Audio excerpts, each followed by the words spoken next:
दोस्तों आप देख रहे हैं हमारा यूट्यूब चैनल टैलेंटेड मुस्लिम्स। और आज हम एक अहम टॉपिक पर बात करेंगे। वह अहम टॉपिक कुरान पाक है। वसीम रिजवी जैसे शैतान सिफत इंसान ने कोर्ट में PIL दाखिल करके कुरान की 26 आयतों को हटाने की मांग की है। उसका कहना है कि कुरान की ये आयतें आतंकवाद यानी टेररिज़म को बढ़ावा देती हैं। वैसे यह पहली बार नहीं हो रहा है जब कुरान और इस्लाम पर इल्ज़ाम लगाया गया हो। लोग कुरान और इस्लाम को समझे बगैर इस पर तहमत लगाते रहते हैं। अक्सर जिन सूरतों को लेकर सवाल खड़ा किया जाता है, आज हम उसके ताल्लुक़ से बात करेंगे। इससे पहले आपको बता दें कि यह हकीकत है कि कुरान की कुछ आयतों और हदीस को गलत तरीके से पेश करके कुछ गलत लोग अपने मतलब को निकालते हैं। इसमें वे आतंकवादी भी शामिल हैं जो इस्लाम के नाम पर खून खराबा करते हैं, और वे लोग भी शामिल हैं जिनके दिल में मुस्लिम और इस्लाम दुश्मनी कूट कूट कर भरी हुई है। ये लोग कुरान की उन आयतों का हवाला नहीं देते जिनमें भाईचारे को बढ़ावा दिया गया है, साइंस और टेक्नोलॉजी की बात की गई है। गोया कि कुरान जो है वो एक मुकम्मल निज़ाम हयात है, यानी ज़िंदगी के हर पहलू से जुड़ी चीज़ें उसमें बताई गई है। एक तरीके से वो गाइड है जिस पे अगर अमल किया जाए तो इंसान क्या कोई पूरी कौम या समाज जो है सुखी और शांति वाला जीवन ज़िंदगी जी सकता है। दूसरी बात ये कि जिन सूरतों को गलत तरीके से पेश किया जाता है उसका मतलब भी इंसानियत को बढ़ावा देना है और जुल्म का ख़ात्मा है, लेकिन उसको ऐसे पेश किया जाता है कि जैसे कुरान में गैर मुस्लिमों के कत्लेआम को बढ़ावा दिया गया है। ये लोग एक चालाकी दिखाते हैं। चालाकी ये कि जहाँ पर काफिरों या जालिमों के कत्ल की बात है या उनसे लड़ने की बात है, उस हिस्से को ऐसे बढ़ा चढ़ा कर पेश किया जाता है कि गैर मुस्लिमों का जहाँ चाहो कत्ल कर दो। लेकिन उसके आगे जो सूरत होती है या उसके आगे जो चीज़ बताई गई होती है, समझाई गई होती है, उसे छिपा देते हैं। यानी कि तस्वीर का सिर्फ़ एक रुख दिखाते हैं, दूसरे को ढक देते हैं। इससे ये तासुर बनता है, इससे ये इमेज बनती है कि कुरान में गैर मुस्लिमों के ख़िलाफ़ जो है मुस्लिमों को भड़काया गया है। तो आज हम एक साथ कई सूरतों पे बात करेंगे और आपको बताएंगे कि उसका असल माने क्या है और कैसे उनको गलत तरीके से पेश किया गया है। पहले हम बात करेंगे सूरह अन-निसा की। सूरह अन-निसा की 74, 75 और 76 नंबर आयत इस चीज़ से जुड़ी है। अक्सर 74 नंबर आयत का हवाला देकर ये कहा जाता है कि इसमें मुसलमानों को जो है अल्लाह के नाम पर लड़ने के लिए भड़काया जाता है, जबकि हकीकत ये है कि उसकी नेक्स्ट आयत है 75। उसमें ये कहा गया है, यहाँ पे एक चीज़ और क्लियर कर दूँ कि अल्लाह की राह का मतलब ये होता है कि इंसाफ की राह में लड़ना।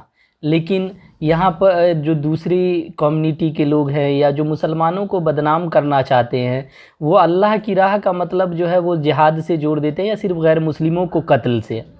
जबकि 75वीं आयत में ये चीज़ क्लियर कर दिया गया है कि कमज़ोर मर्दों, औरतों और बच्चों के वास्ते लड़ो, ऐसे लोगों के वास्ते लड़ो जिस पर जुल्म हो रहा है और वहाँ उस बस्ती में या किसी जो है देश के अंदर उन पे जुल्म हो रहा है, तो उनको जुल्म से निकालो, उनको उस जुल्म से बचाओ। और आगे कहा गया है कि ईमान वाले अल्लाह की राह में लड़ते हैं और कुफ़ार शैतान की राह में लड़ते हैं। यहाँ पे भी एक चीज़ क्लियर कर दूँ, या काफिर का कुरान में कई जगह ज़िक्र हुआ है। तो काफिर का मतलब ये नहीं कि गैर मुस्लिम। उस दौर में काफिर या बुत परस्त जो से मुराद होता था सऊदी के वो लोग या अरब के वो लोग जो गलत कामों में मुलव्विस होते थे, शामिल होते थे। लेकिन अब जो एक तशरीह की गई, एक जो डेफिनेशन दिया गया, इंटरप्रिटेशन दिया गया, उसमें कुफ़ार को गैर मुस्लिम बना दिया गया।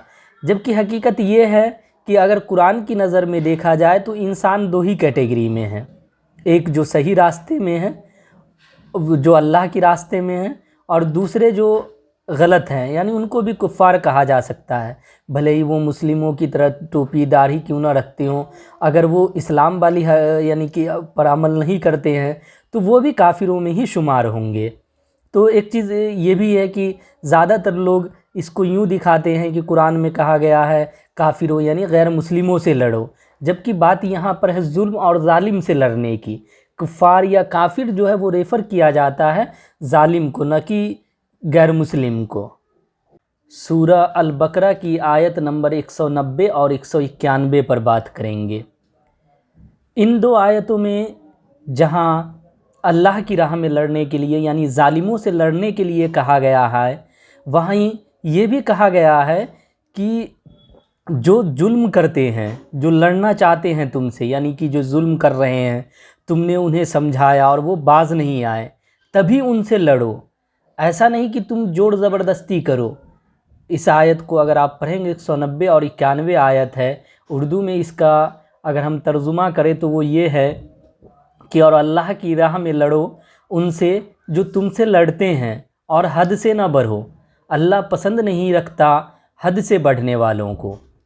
یعنی یہاں کلیئر بتا دیا گیا ہے کہ جو ظلم کرتے ہیں ان سے ہی تمہیں لڑنا ہے، یا بات کو نہیں مانتے ہیں، صحیح راستے پر نہیں آتے ہیں اس کو، اور تمہیں زور زبردستی نہیں کرنی ہے۔ پھر بھی ان صورتوں کو غلط طریقے سے انٹرپریٹ کیا جاتا ہے اور قرآن اور اسلام کی ایک غلط امیج بنانے کے لیے اس کا یوز کیا جاتا ہے۔ آگے جیسے سورہ الحج ہے، اس کی 39-40 آیت میں کہا گیا ہے کہ آپ ان سے ہی ان کے لیے لڑو جن کو جو ہے ستایا گیا ہے، یعنی کہ صرف ان کے لیے لڑنے کی یہ کہا گیا ہے، صرف ان سے لڑنے کے لیے آپ کو کہا گیا ہے جو کسی پہ ظلم کر رہا ہے، کسی کو ستا رہا ہے۔ اگر کسی پہ ظلم ہو رہا ہے، کسی کو ستایا جا رہا ہے تو وہاں پر لڑنا واجب ہے، یعنی ظلم کے خلاف لڑنا چاہیے۔